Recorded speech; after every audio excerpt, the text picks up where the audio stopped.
반갑습니다, 여러분. 오늘은 저번 시간에 이어서 보험 영업 활동에 있어 매우 중요한 도구인 세일즈북에 대해 준비해봤습니다. 왜 세일즈북을 만들어야 하는지, 그리고 어떤 이점이 있는지 대해서 알아볼 거고요. 시작 전 따봉과 댓글 잊지 않으셨죠? 그럼 출발해 봅시다.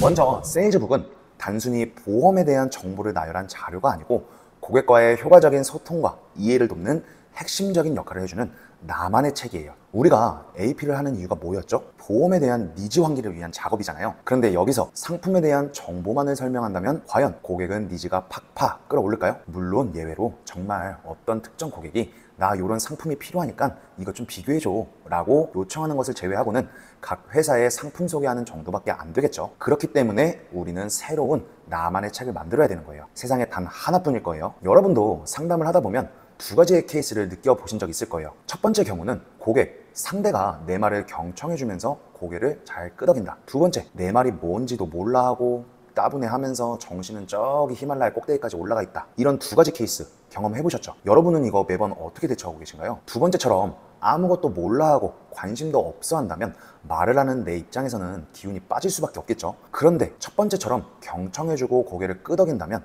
이 사람이 내가 하는 얘기를 전부 인지하는 걸까요? 아니요. 절대 그렇지 않습니다. 고개를 끄덕이면서 들어주는 것은요, 몇몇 단어들은 들어봤기 때문에 인지를 하지만 대부분의 많은 내용들은 예의상 고개를 끄덕이는 거예요. 예의상. 우리가 살면서 보험에 대한 정보를 접하기도 하지만 사실 그 내용들은 스쳐들어 봤을 뿐 상세한 내용은 모른단 말이에요. 그 내용이 실제 자신의 삶과 어떻게 연결이 되는지 명확하게 인지하기 어려울 수 있거든요. 바로 이러한 지점에서 세일즈북의 필요성이 부각되는 거예요. 세일즈북을 활용해야 되는 주된 이유는 다음과 같은데요. 첫째, 정보의 시각화예요. 인간의 뇌는요, 텍스트로만 이루어진 정보보다 시각적인 자료로 훨씬 효과적으로 처리하고 기억을 하거든요. 세일즈북은 그래프와 이미지 등을 활용해서 복잡한 보험 내용을 직관적으로 전달하고 고객의 이해도를 높이는 데 결정적인 역할을 해주고 있어요. 이렇게 아무것도 없이 설명한다는 건 너무나 추상적이잖아요. 이런 내용을 백날 설명한다 한들 과연 이해하는 부분에 있어서 구체적인 그림이나 데이터로 제시하는 것과 말로만 설명하는 것, 둘 중 과연 고객이 인지하는 보험의 핵심 가치는 얼마나 큰 차이를 벌릴 수 있을까요? 둘째, 고객의 능동적인 이해 유도예요. 시각적인 자료는 고객의 상상력과 이해력을 자극해서 보험 상품에 대한 능동적인 관심을 유발시킬 수도 있거든요. 단순히 설명을 듣는 것에서 나아가서 세일즈북을 통해 제시된 정보를 스스로 분석하고 자신의 상황과 연결지어 생각할 수 있다는 거죠. 이러한 과정을 통해 고객은 보험의 필요성을 더욱 깊이 공감하고 보험에 대한 확신을 가질 수도 있습니다. 아직 감이 잘 안 오시죠? 이걸 이제 현실화해서 직접 경험해 볼게요. 저랑 시청자분이랑 둘이 만나서 식사를 하러 갑니다. 뭐 드시겠어요? 아무거나요? 그럼 간단하게 국밥 한 그릇 하실게요. 가서 뭐 드실래요? 국밥 안 땡기세요? 그럼 다양하게 있는 집으로 한번 가볼게요. 여기선 뭐 드실래요? 지금 생각으로는 국밥을 먹냐, 김밥을 먹냐, 첫 번째 고민되실 거예요. 그러고는 식당을 고르고 나서 식당에 들어서면 주문을 해야 되겠죠. 때로는 특정 메뉴를 딱 정해놓고 식사를 하지만 대부분의 시간들은 어떤가요? 그렇지 않죠.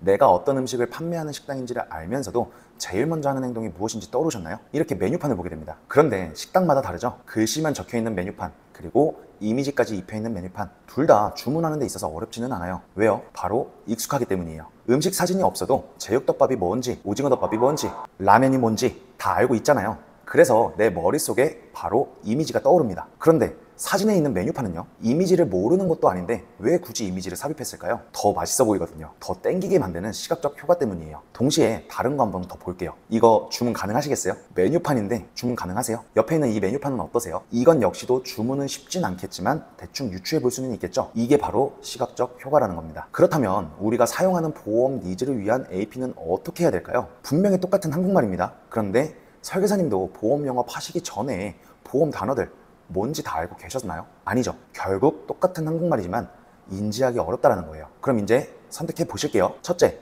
구도로만 설명한다. 둘째, A4 용지에 글자만 적어가며 설명한다. 셋째, 시각적 자료를 동원해서 쉽게 설명을 기재해 놓겠다. 어떤 거를 해야 우리가 더 나은 상담을 마무리할지 가까워지는 시간이 되었겠죠. 세일즈북을 효과적으로 활용함으로써 얻을 수 있는 이점은 분명하게 되는데요. 첫째, 상담 시간을 효율적으로 관리할 수 있다. 세일즈북을 통해서 핵심 내용을 미리 전달함으로써 상담 시간 동안 고객의 궁금증을 동시에 해소시킬 수 있기 때문에 더욱더 상담의 질을 높이고 고객 만족도를 향상시킬 수 있고요. 둘째, 전문적인 이미지 구축인데요. 잘 구성된 세일즈북은 설계사의 전문성과 신뢰도를 높이는 중요한 요소예요. 체계적이고 명확한 자료를 제시함으로써 고객에게 안정감과 신뢰감을 제공하고 전문가로서 역량을 효과적으로 어필할 수도 있습니다. 셋째, 높은 계약 성사율이에요. 고객의 이해도를 높이고 신뢰를 구축하는 것은 계약의 성사로 이어지는 중요한 기반이 되겠죠. 세일즈북을 통해서 보험의 가치를 명확하게 전달하고 고객의 니즈를 효과적으로 환기시킴으로써 최종 계약에 긍정적인 영향을 미칠 수 있습니다. 결론적으로 세일즈북은 보험 설계사의 영업활동에 있어 필수적인 도구예요. 시각적인 자료를 통해서 고객의 이해를 돕고 효율적인 정보 전달을 가능하게 하면서 궁극적으로 계약 성사율을 높이는 데 중요한 역할을 수행한다 라고 보고, 고객과의 효과적인 소통을 위한 첫 걸음으로서 세일즈북 제작에 더욱 심혈을 기울여 보시길 바라겠습니다. 오늘 영상이 여러분의 영업활동에 엄청난 이점을 만들어 올 것을 확신드리고요. 마무리하도록 하겠습니다. 다음 시간에도 유익한 정보로 찾아뵐게요. 잘 가요.